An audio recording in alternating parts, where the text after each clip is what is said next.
My mother mocked my salary. Your brother earns more, that's why he's my favorite son, she said, while my father nodded with pride. So I told them, then let your golden child pay your bills. My name is Fernando, I'm 32 years old, and I'm a veterinarian. Ever since I was a child, I knew I wanted to dedicate my life to caring for animals.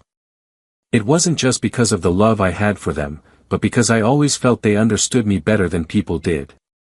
Dogs don't judge you, cats don't compare you, and a sick horse doesn't tell you that you're less than your brother. But in my family, being a veterinarian was never enough. Not for my parents, Maria and Luis. Not when they had Nelson, my younger brother, the golden child, the undisputed favorite. It all started years ago, when we were still children. Nelson was always the center of attention.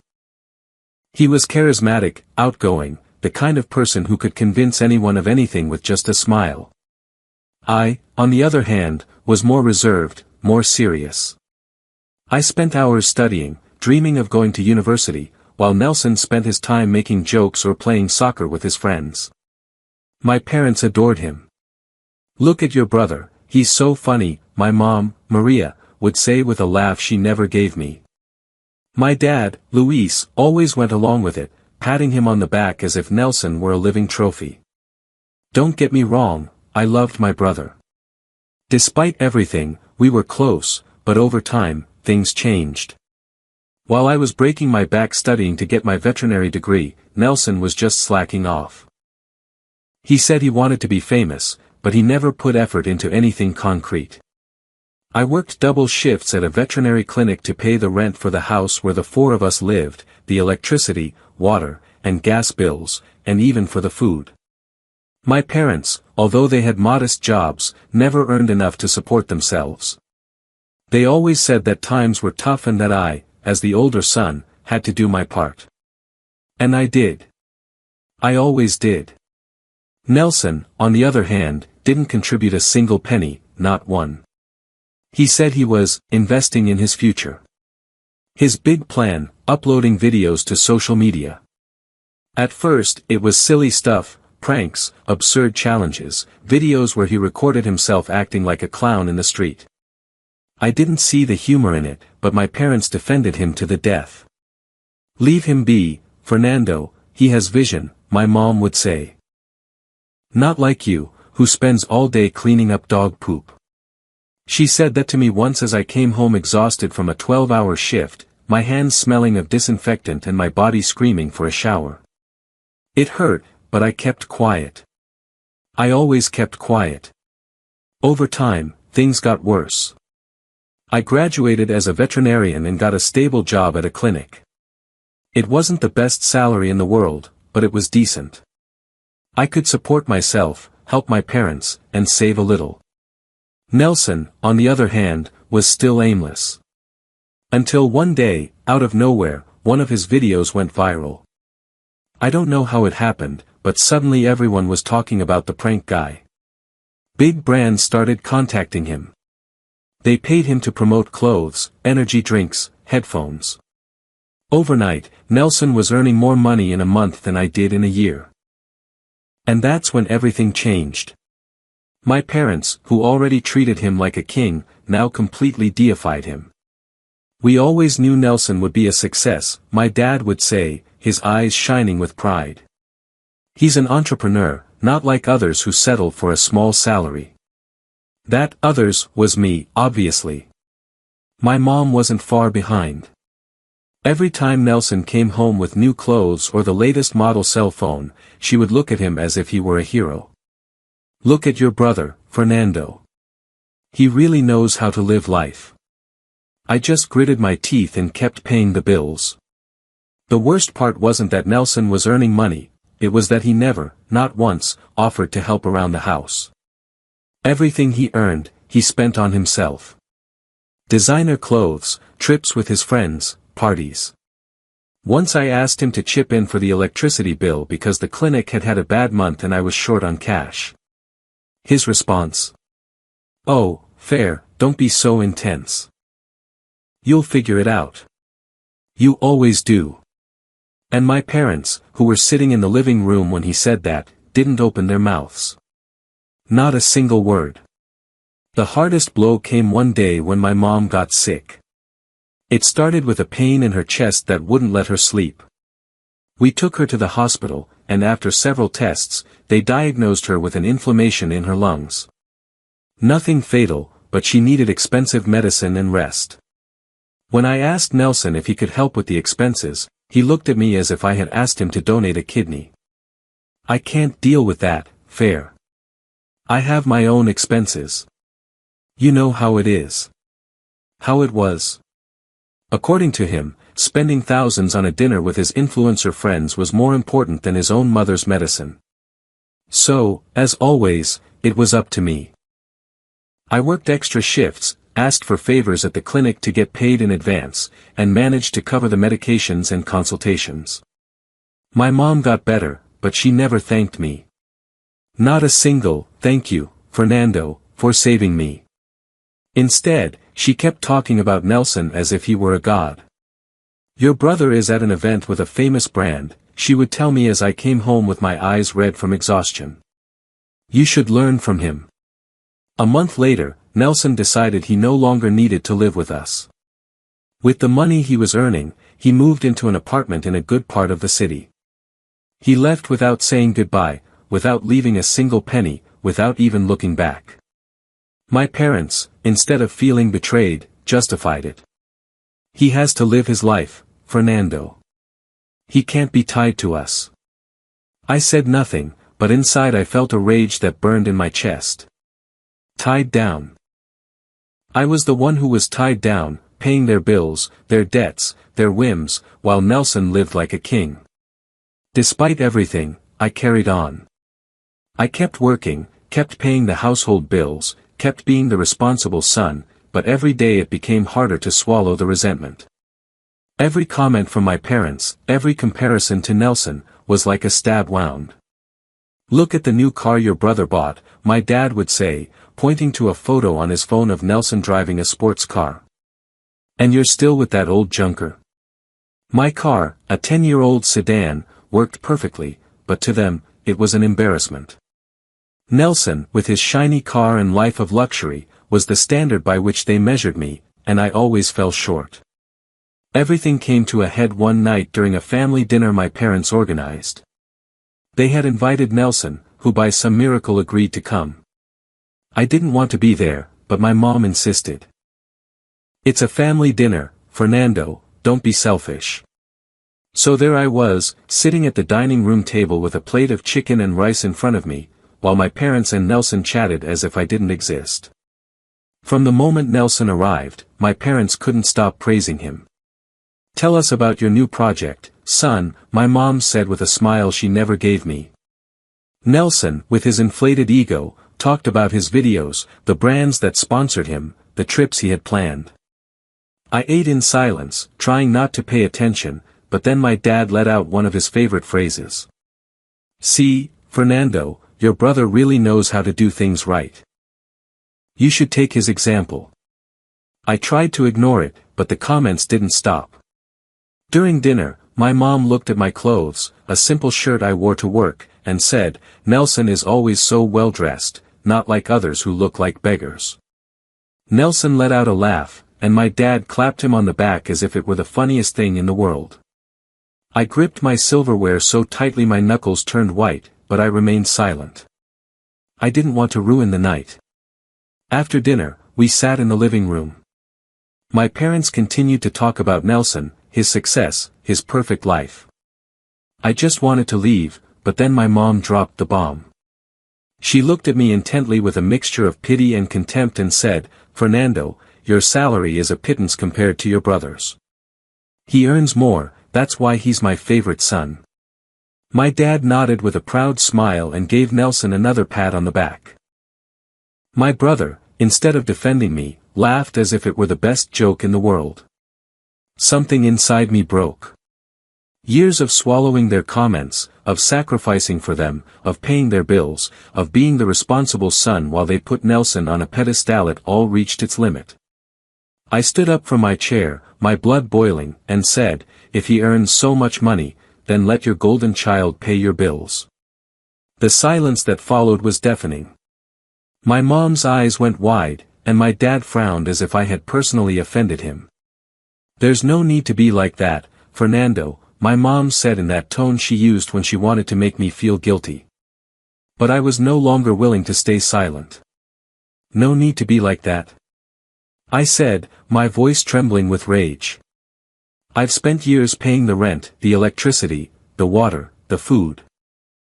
I paid for Mom's medicine when she was sick, while Nelson didn't contribute a single penny, and you treat me like garbage. Why? Because I'm not a famous influencer. Because I don't have a new car." My dad turned red. "Respect your brother, Fernando. He's successful, not like you." Then my mom stood up and said to me, "And if you don't like that your brother is better than you, then get out of my house. He's going to support us because he's successful, not like you." That word, successful, was like a slap in the face. But before I could respond, Nelson raised his hands and said, "Hey, calm down. But let me make one thing clear. I'm not supporting anyone. The money I earn is mine, and I'm not going to waste it on you." He said it with a coldness that chilled me to the bone. My parents looked at him, stunned, as if they couldn't believe what they had just heard. "What?" my mom stammered. "But Nelson, you're our son." "I'm your son, yes, but not your bank," he replied, shrugging. "If you want money, ask Fernando. He's always been the one who pays, right?" In that moment, I felt a mix of fury and relief. Fury, because my parents were still defending Nelson despite what he had just said. Relief, because finally someone else saw how selfish my brother was. But I couldn't take it anymore. I stood up, grabbed my jacket, and said, "There's your favorite son. I'm leaving this house." "Fernando, don't be so dramatic," my mom yelled. But I was already walking toward the door. I grabbed my things and left without looking back. As I walked down the street, the cold night air hitting my face, I felt a strange sensation. It was as if a huge weight had been lifted from my shoulders. For the first time in years, I felt free, but I also knew this wasn't over. My parents, sooner or later, would realize what they had lost. And Nelson, well, Nelson would continue to be Nelson. 3 weeks had passed since I walked out of my parents' house with my jacket in hand and my heart pounding so hard I thought it would burst out of my chest. Moving out wasn't easy.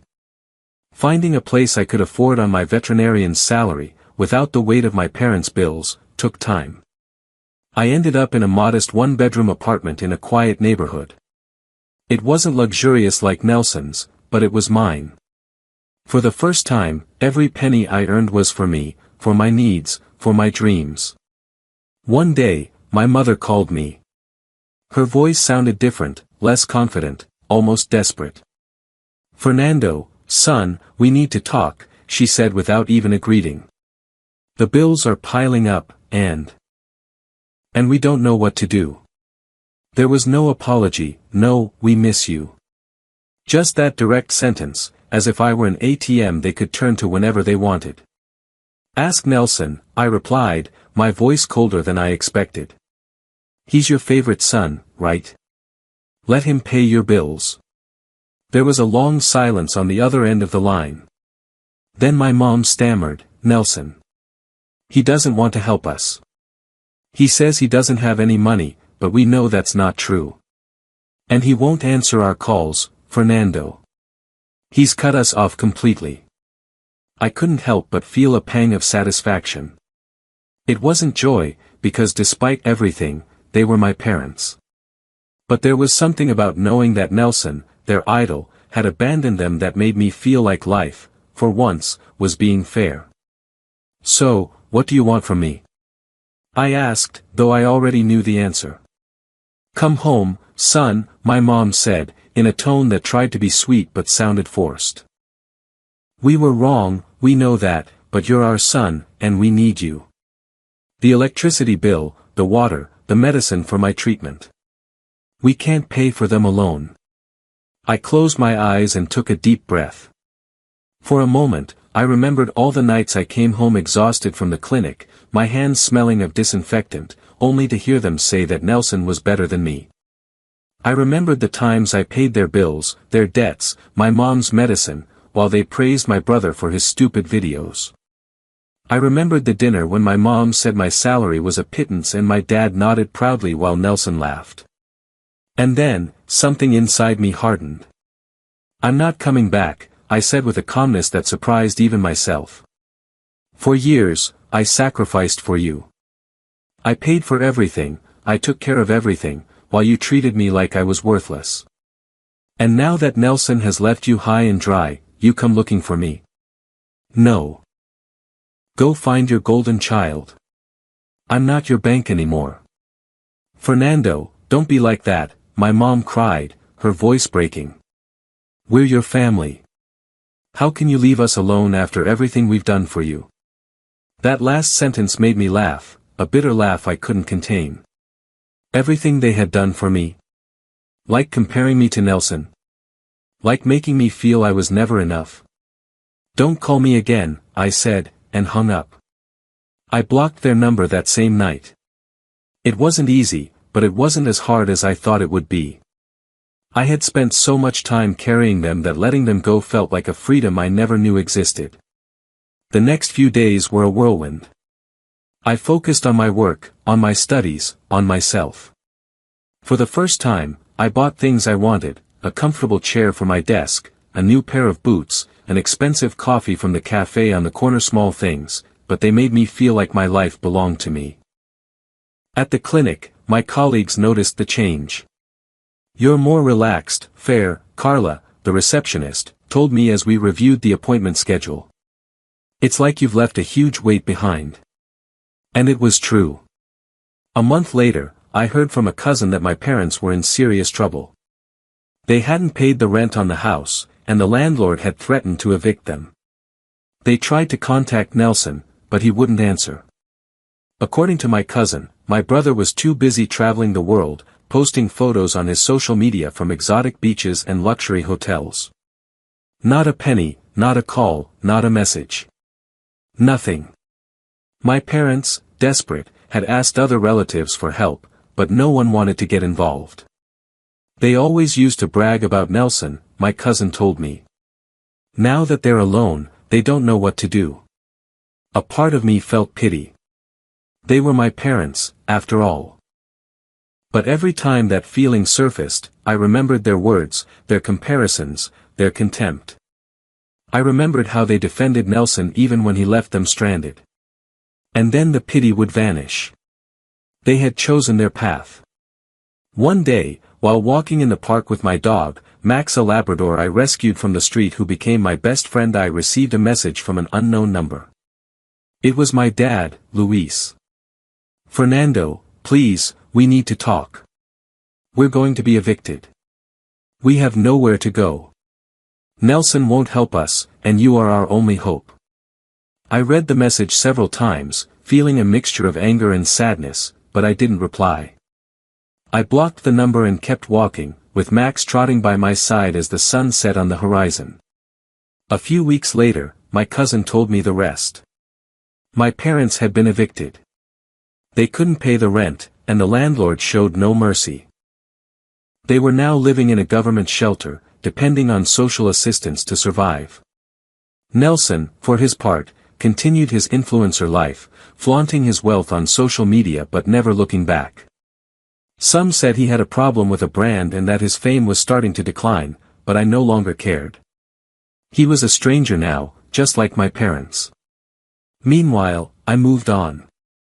I finished my course in veterinary surgery and got a promotion at the clinic. It wasn't an influencer's salary, but it was enough to live well, to save, to travel a little.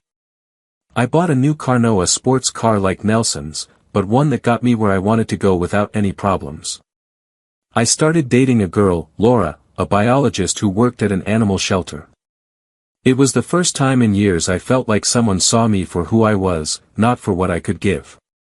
That night, when I got back to my apartment, I sat on the balcony with a beer in my hand. Max was at my feet, snoring softly. I looked at the city lights and thought about everything that had happened. I felt anger, yes, for the years I wasted trying to please my parents, but I also felt a sense of justice because they had reaped what they sowed. And above all, I felt satisfaction. I was free. Free from their expectations, from their comparisons, from their contempt. My life was my own, and for the first time, that was enough. I don't know what will become of my parents or of Nelson. I don't know if they will ever try to find me again, or if Nelson will continue to be the golden child who never looked back. And honestly, I don't care. Life taught me that you can't change people, but you can change your place in the world. And I found mine. Subscribe for more daily stories.